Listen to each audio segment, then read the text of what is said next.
What's going on, guys? In this video I want to tell you about how bodybuilding saved my life. Yes, it did save my life, and trust me, I am more than grateful. Not only because it helped me build some muscles, the muscles are just the tip of the iceberg, but everything it did, it changed me inside out, literally. Alright, everything it did, the life of bodybuilding, the concept, living that life, just made me the man I am today, and I am more than grateful for it. Alright, let's start by talking about how I grew up. Well, I grew up in Syria during the war, civil war. Alright, I was 13, 14 years old when the war started. People fighting in the street, bombs everywhere, and all I cared about was getting stronger, because if ever I need to fight in the street, which was happening pretty often, well, I would be ready. Alright, so what happened, I got a membership in my neighborhood's gym, which is the most basic of gyms, only men. Alright, super basic, just barbells and dumbbells. There was one machine which was the leg extension, everything else was barbells and dumbbells. And as soon as I got in there, I started realizing the atmosphere was just amazing. There was this brotherhood, because yes, it's only men. You would think that we would be killing each other and fighting, but no. It was really a great atmosphere. People really helping each other. As soon as I got in there, they took me as their own. Alright, like their little brother. People were helping me out. Brotherhood. There was this respect in between each other, and there was an authority, which was the two head trainers. One of them was the owner, which was bringing kind of the whole structure to how people were dealing with each other, the authority, the respect, the values. It was just amazing. I loved it. I loved how people were cheering up for each other. No hate, nobody. It was like, these days I go to the gym, someone's bigger than you or you're bigger than him, and there's like this mean mugging. I hate it. It's very immature. But over there, people were jacked, were buffed, were so strong, but at the same time helping each other. And they saw me, a little kid starting the gym. Nowadays you see a kid starting the gym, you don't even give him attention. Well, they started helping me out, and they were not paid for it. All right, people at the gym training got me in. It's a community cheering up for each other. I fell in love with that. All right, so my mind wasn't anymore about doing troubles in the streets, but growing kind of in the gym and helping other people coming in. I started working in this gym after on. I started helping that trainer. He used to write the programs, and I used to assist people that just got their membership training. And trust me, it was during the war. I used to train people, I at least guide them through the exercises. And sometimes I would see soldiers with 2 fingers, and I would have to put them the dumbbells in their hand, and they have 1 or 2 fingers. I saw some crazy stuff, and it just kind of made me realize how it's important, and it's full of love when we are building our body. I'm seeing this soldier that he's coming back from the war, and he got wounded, and he still want to put that physical work in. All right, and men inspiring each other, a brotherhood that is just amazing. I can't even put it in words, but I really think this is the ultimate form of love: lifting weights and exercising, physical exercise. Anyways, moving on. I started exercising. I wasn't anymore involved in doing stupid things in the street and fighting and this and that. But then I started saying that those strong men at the gym, which were the trainer and all the community, they're super strong, and they can go and rob any convenience store, but they choose not to do it, and they choose to use that strength to help each other and help everyone else. So I started falling in love with that community, kept training, worked there for a little while, and it taught me a lot of discipline. Right, so I fell in love with bodybuilding. Then what happened? I turned 18. At 18 years old in Syria, you gotta go to the army. So what I decided to do, thank God I had the Canadian passport, but with a lot of complications as well. I kind of ran away from the army, but basically I didn't get to the part where they take you, but I got to the part where you go there, you take pictures, and they shave you, and they get you ready, and then they're like, okay, well, in 2 months we're preparing you or whatsoever, but then you can go back home. And I used that time to travel, and I went to France.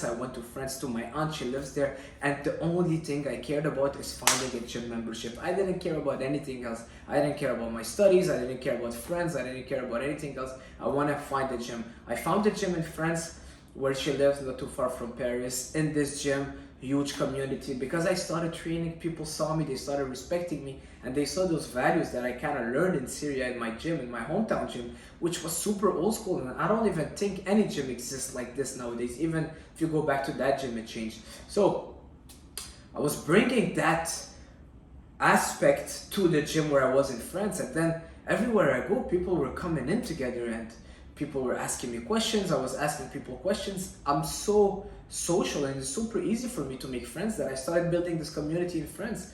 All right, I got here like to France a couple weeks in, and now I already have friends and people that want to work out with me. All right, just because they saw the discipline and the effort I was putting in the gym. All right, so it helped me kind of adapt to a new country. All right, no friends, just came in, but I have the gym. I was okay. Came here to Canada, that's 10 years ago, to Toronto, boom, got into a gym membership. Anyways, I'm not gonna talk about all my trips, but the fact that now 10 years later, after I left Syria, I'm still training, and now I'm training daily, and I'm not just exercising for the fact that I want to grow a bigger chest or I want to grow shoulders. I train 7 days a week. Why? Because it's an internal work for me. It's not only my meditation, but it's what keeps me zen, what keeps me anchored in my life. If I don't work out and I don't take care of my physical shape, well, everything else will fall down. Training for me, it's the basics. It's like building a big tower. Well, it's the foundation. If I'm not taking care of that, everything else will fall. I wouldn't even care about my relationships. I wouldn't even care about my job. I wouldn't even care about anything else, all right? Because I'm not taking care of myself first. And that's what training is for me. Bodybuilding, the discipline that it taught me. Yes, I eat every single day at the same time, and I wake up at the same time. I train at the same time. I train every single day, and I do put the effort in the gym. But the mental toughness that it gets you out of it, all right, is just something that you can do anything else in life, all right? It can just help you in your businesses, in your career, in your job, in your relationships. The mental toughness that you're getting out of the gym. I came to Canada also barely knowing anybody. I had a few friends, but I didn't want to see them, all right? So I started working 2 full-time jobs and a 3rd part-time job. I was doing Subway, shawarma place, and a pastry place in the morning.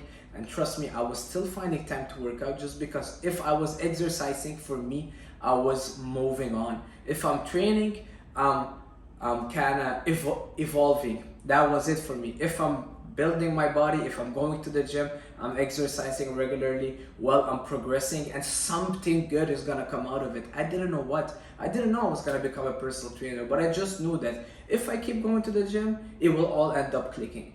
All right, I didn't know that my Instagram would blow up, or that I would make a living doing personal training and selling online programs. I didn't know that, but I know that it would make sense for me to go to the gym. I kept going. I found time to eat healthy, and trust me, it was hard. I would go to the shawarma place and kind of cutting my shish taouk or chicken breast, and I'm like trying to avoid the oil and like do everything to work around it just to keep everything healthy. And it's not easy. And my boss used to be like, hey, you're eating too much chicken. And trust me, I got in so much trouble. One time at Subway, I got kicked out because I ate 2 sandwiches instead of 1. And then I told the guy, I don't want to pay for it.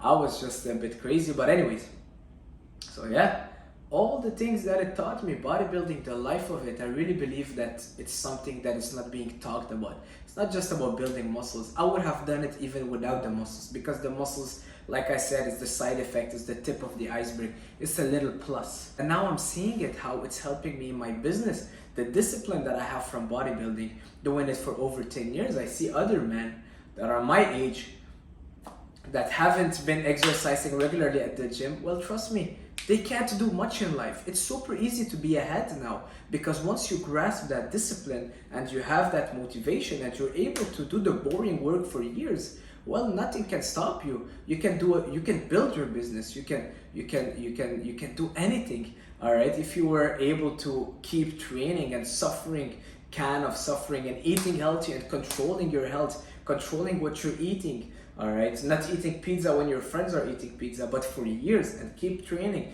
keep it in your routine. Nothing can stop you. All right, so that's pretty much how bodybuilding saved my life, and it teach me so many lessons beyond just the discipline. It also teach me how to treat other people, because when you're at the gym, you see people starting in.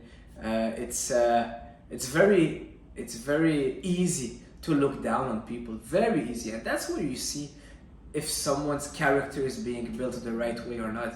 I see a lot of people, they built a little bit of muscles and they start looking down on everybody. People that just trained for a year or 2 years, they look down on me that I've been training for 13 years because they think that they will surpass me easily, but it's because they haven't been broken yet. But trust me, when you do it for long enough, the strongest men in the gym and the people that have been doing it for the longest, they're always the nicest. Why? Because they're so humble. Their ego has been broken down so many times, and it could be by injuries, it could be by so many things, but they realize that being kind of prideful and egocentric is not the way to go. And that's really what I'm trying to do right now, is kind of not only grow my social media. Yes, my Instagram is blowing up, but I want to bring this brotherhood together. I want to make people motivate each other again, inspire each other again, instead of looking down on someone that is smaller than you or hating on someone else. Why don't we all help each other grow up? Why don't we all help each other blow up and get better? All right. Well, if I'm helping you today, maybe tomorrow you'll be helping me, and that's what bodybuilding should be. Bodybuilding should be a community of brothers, or also it's not only for man, woman or man, but people inspiring each other, building their own body. It's an internal work, and it's something that is bringing people together. If you've seen Pumping Iron, look at how Arnold and his peers, Franco Colombo, they're all kind of helping each other, training together, laughing together, inspiring each other, and that's how it should be. All right. It's for a reason that bodybuilding, it's not a competition of who can lift the most, but it's rather an internal work. It's really all internal if you think about it. The mind-muscle connection, the internal work that you do, the dieting, it's a 24-hour-a-day sport. And that's what's great about it. So why should we hate on each other and make it even harder? But rather bring people together, help, inspire, and grow from there. Alright, so that's it for this video, guys. I hope you learned something today. Help your brother, your sister that is training, inspire each other. Alright. If someone thinks that they know better than you, it doesn't need to be me against you. And it's something that each one can have their own philosophy of training. If for you 8 reps work and for me 12, we don't need to fight about it. If that works for you, then great. For me, 12 reps work, all right? It's just that I see a lot of people fighting over intermittent fasting or do this or do that. Well, whatever works best for you. It's a personal sport. It's a personal journey. That's it for this video, guys. See you soon.